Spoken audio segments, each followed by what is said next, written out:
जय श्री राम दोस्तों। दिव्य शक्ति स्टोरी चैनल में आपका स्वागत है।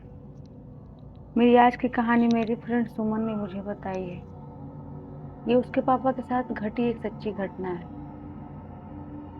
उसके पापा घर बनाने का काम लेते थे। जैसे घर बनवाने का ठेका लेना, उसे पूरा करना टाइम से, यही उनका काम था। सुमन ने बताया कि एक बागीचे में किसी के खेत में कोई मकान बनाना था। चारों तरफ सिर्फ खेती था। वो अपने गांव के घर को छोड़कर खेत में अपना मकान बनवा रहे थे और उस मकान के थोड़ी दूर पर एक बागीचा था। बागीचे के बाद एक नहर। ये तो नहीं पता कि वो अपना मकान वहां क्यों बनवा रहे थे, लेकिन उसका ठेका उसके पापा को ही मिला था। उन्हें 1 महीने के अंदर पूरा मकान बनकर रेडी चाहिए था। उसके पापा दिन रात पूरी मेहनत करते। उनका पूरा टाइम वहीं बीतता था। शाम होते ही एक बार सब अपने घर चले गए। उसके पापा का एक थैला वहीं छूट गया। उस थैले में कुछ जरूरी सामान था। जब वो घर आए तब उन्हें याद आया। रात के 9:30 बज रहे थे। वो उसी समय अपना वो थैला लेने वहां पे उस मकान जो बन रहा था उस जगह पे वापस साइकिल से चले गए। उसने उनकी मम्मी ने मना भी किया कि क्या रात में जाओगे, पर उन्होंने कहा मेरा जरूरी सामान है, अगर खो गया तो प्रॉब्लम हो जाएगी। ये कहकर वो रात को ही अपना सामान लेने चले गए। वहां गांव का एक आदमी सोने आता था जो पूरी रात वहां बाहर खाट डाल के सोता था। पर जब सुमन के पापा वहां पहुंचे तो वहां कोई नहीं था। शायद वो आदमी अभी सोने आया नहीं था। वो सोचे कि वो अपना थैला लेकर तुरंत वापस आ जाएंगे। पता नहीं क्यों रात में उस समय जब वो वहां पहुंचे तो उनको अजीब सी ठंड सी महसूस हो रही थी, जबकि गर्मियों का दिन था। उन्होंने ज्यादा ध्यान नहीं दिया। वो अपना थैला ढूंढने लगे। वहां एक छोटा सा बल्ब लगा था जिसकी रोशनी बहुत ही कम थी। उन्होंने अपने मोबाइल की टॉर्च जलाई और थैला ढूंढने लगे। अभी आधा मकान ही बना था। पीछे के 2 कमरे बने थे और सामने का पूरा प्लाट खाली था। वो चारों तरफ अपना थैला ढूंढे पर उनका थैला कहीं मिला नहीं। इस कारण वो मकान के बाहर निकलकर साइड में जगह में अब दीवारों में बीच में अपना थैला ढूंढने लगे। जहां जहां वो बैठे थे वहां वहां अपना थैला ढूंढ रहे थे। थोड़ी देर बाद उनको अपना थैला मिल गया। तभी अचानक से उनको किसी लड़की की बहुत दर्द में रोने की आवाज सुनाई दी। बहुत ज्यादा कोई टाइम नहीं था। अगर 12-1 बजे की बात होती तो डर भी लगता कि कौन रो रहा है। अभी 9:30 ही हो रहा था। ये सोचकर सुमन के पापा चारों तरफ उस लड़की को ढूंढने लगे कि आखिर यहाँ कोई लड़की सुनसान जगह पे क्यों बैठ के रोएगी। कोई ना कोई उसको प्रॉब्लम होगी। ये सोचकर वो आगे खेतों की तरफ गए। थोड़ी ही दूर पर बागीचा जहां से शुरू हो रहा था वहीं पर एक लड़की रास्ते में बैठ के रो रही थी। उसकी रोने की आवाज बहुत ही दर्दनाक थी।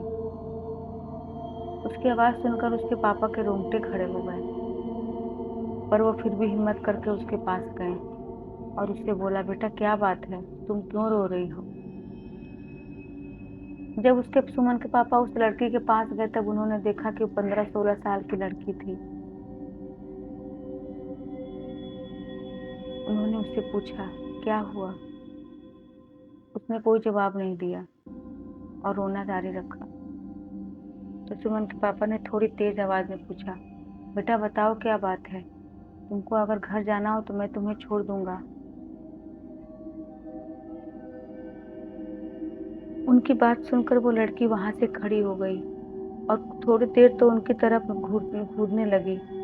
उसके घूरने से सुमन के पापा को थोड़ा डर लगा, पर उन्होंने हिम्मत करके दोबारा पूछा, क्या बात है, तुम यहाँ अकेले बैठ के क्यों रो रही हो, मुझे बताओ, मैं तुम्हारे घर तुमको छोड़ दूंगा। उस लड़की ने उनकी बात का कोई जवाब नहीं दिया और बागीचे के अंदर जाने लगी। एक बार तो सुमन के पापा ने सोचा कि मैं घर वापस चलता हूँ, पर उन्हें लगा किसी लड़की को रात में सुनसान जगह पर ऐसे अकेला छोड़ना ठीक नहीं है। इसलिए वो लड़की के पीछे पीछे जाने लगे। वो देखना चाहते थे कि वो लड़की जाती कहाँ है या उसको किसी मदद की जरूरत हो तो वो उसकी मदद करना चाहते थे। थोड़ा आगे जाकर नहर के पास वो लड़की खड़ी होकर उन्हें फिर देखने लगी। उन्होंने फिर बोला, बेटा मुझे बताओ तुम्हें क्या दिक्कत है? मैं तुमको तुम्हारे घर छोड़ दूंगा या तुम्हारे परिवार वालों को यहाँ लेकर आऊंगा, मुझे बताओ। उनकी बात सुनकर वो लड़की आगे बढ़ने लगी। सुमन के पापा 2-3 बार पीछे घूमकर भी देख रहे थे कि अगर जो लड़का सोने आता था अगर वो दिख जाए तो शायद वो लड़की की हेल्प कर सके या उसके बारे में बता सके कि वो लड़की कहाँ की है, शायद वो जानता हो, क्योंकि वो डेली यहाँ सोने आता था, उसे कुछ तो पता होगा। पर वो लड़का अभी आया नहीं था। ये सोचकर सुमन के पापा जा भी नहीं पा रहे थे और उस लड़की को अकेला छोड़ भी नहीं पा रहे थे। वो बड़ी कश्मकश में थे कि मैं क्या करूं। तब उन्होंने सोचा कि मैं इस लड़की को अकेला छोड़कर यहाँ नहीं जाऊंगा। जब तक कोई आ नहीं जाता तब तक मैं यहीं रुकूंगा। वो लड़की आगे बढ़ने लगी और सुमन के पापा भी धीरे धीरे उसके पीछे पीछे जाने लगे। देखते देखते वो लड़की नहर के पास गई और नहर के अंदर डूब गई। सुमन के पापा दौड़कर उसे बचाने की कोशिश किए थे, लेकिन तब तक वो नहर में जाकर डूब चुकी थी। वो खड़े होकर वहां नहर पे चिल्लाने लगे। उनके चिल्लाने से वहां कोई फर्क नहीं पड़ा, क्योंकि आसपास कोई नहीं था। सुमन के पापा दौड़कर साइकिल लेकर आए और गांव के कुछ लोगों को बुलाने के लिए गांव की तरफ जाने लगे। तभी वो लड़का उनको मिल गया जो रात में वहां सोने आता था। उन्होंने उनसे पूछा, क्या बात है भैया, क्या हो गया? सुमन के पापा बहुत ज्यादा घबराए हुए थे। उन्होंने अपनी पूरी बात बताई। वो लड़का कुछ नहीं बोला और उनको गांव के अंदर ले गया। सुमन के पापा जैसे गांव के अंदर गए, लड़का उनको अपने घर ले गया और अपनी माँ को पूरी बात बताई। उस लड़के ने बताया कि मुझे तो आज तक कोई लड़की नहीं दिखी। तब उसकी माँ ने बताया कि बेटा वो लड़की नहर में डूबकर 5-6 साल पहले मर चुकी है। वो इसी गांव की लड़की थी। उसके माँ बाप नहीं थे। उसके चाचा चाची ने उसकी शादी जबरदस्ती किसी बुजुर्ग आदमी से तय कर दी थी, इसलिए उस लड़की ने नहर में डूबकर अपनी जान दे दी। उसके पीछे जाना ठीक नहीं था, पर न जाने क्या सोचकर आपको उसने कोई नुकसान नहीं पहुंचाया। कुछ साल पहले वो कई लोगों को भी दिखी थी और उसने कई लोगों पे हमला भी किया था, पर न जाने क्यों सुमन के पापा को उसने छोड़ दिया।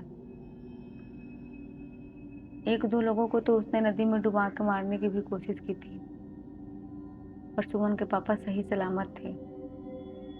उस लड़के की माँ ने कहा, आप घर जाओ और जाकर सो जाओ। इन आत्माओं का हम क्या कर सकते हैं। सुमन के पापा वहां से सीधे अपने घर आ गए। उस रात उन्होंने खाना भी नहीं खाया। जब वो सुमन की मम्मी को सारी बात बता रहे थे तो सुमन भी वहां थी। उसने पूरी कहानी सुनी थी।